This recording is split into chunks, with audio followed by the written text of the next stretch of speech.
Hello students, welcome to the English class. ¿Cómo están chicos? Bienvenidos a las clases de inglés. El día de hoy, unidad 3, semana 4, tema past simple, regular pairs. ¿Sí? Entonces tenemos el pasado simple, verbos regulares. El libro nos indica, the simple past is used principal to describe events in the past.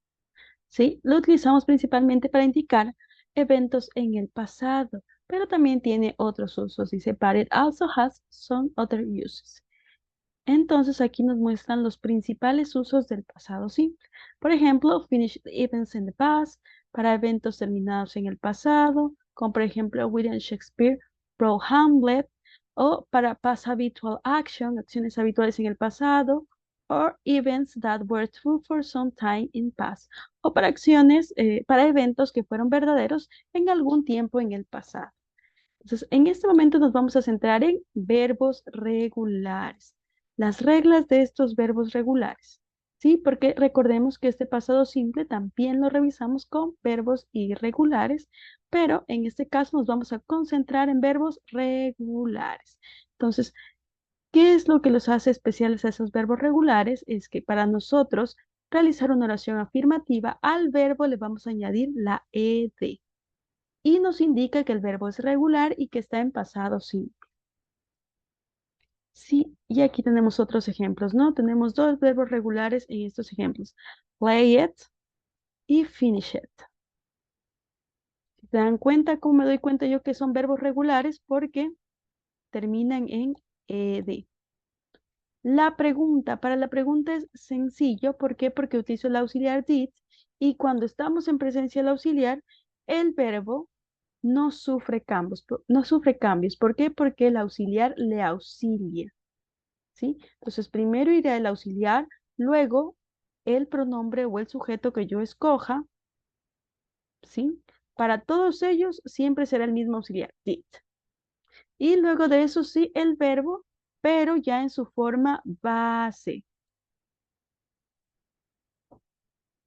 En la forma negativa, tenemos como sujeto igual los pronombres o un nombre y utilizaremos el auxiliar did, ya sea para singular o para plural, did, con la partícula not, did not.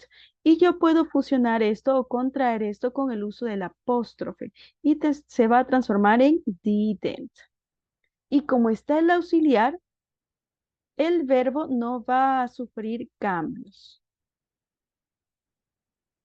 Y aquí tenemos igual algunas reglas para aumentar el ed en los verbos, ¿sí? De manera correcta. Entonces, por ejemplo, tenemos verbos que terminan en la e. ¿Qué es lo que hago? Simplemente añado la d. Luego tenemos verbos que terminan en vocal y en y lo que se realiza es simplemente añadir ed, la regla general, añadir ed.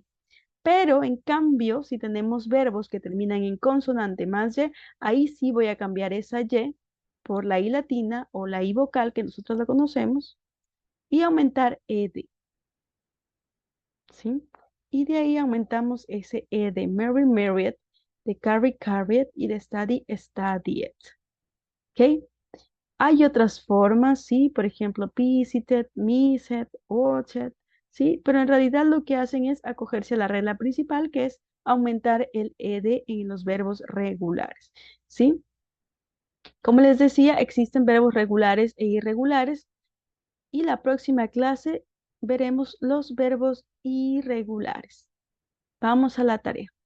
En la tarea lo que tenemos que hacer es seleccionar.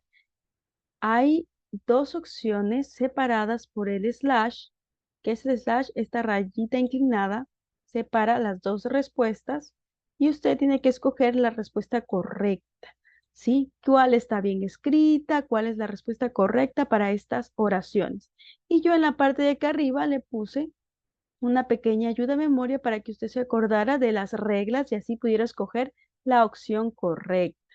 ¿Listo? Por ejemplo, dice aquí, Sara studied, studied, ¿seguro que es studied? No, es studied porque termina en Y y antes de la Y hay una consonante, ¿sí? Entonces así yo sigo seleccionando. Play it, ok, todos son regulares, ¿sí? Y selecciono. Play it es lo correcto porque estoy hablando del pasado simple. Entonces, le subrayo. ¿Listo? Thank you, students, for your attention.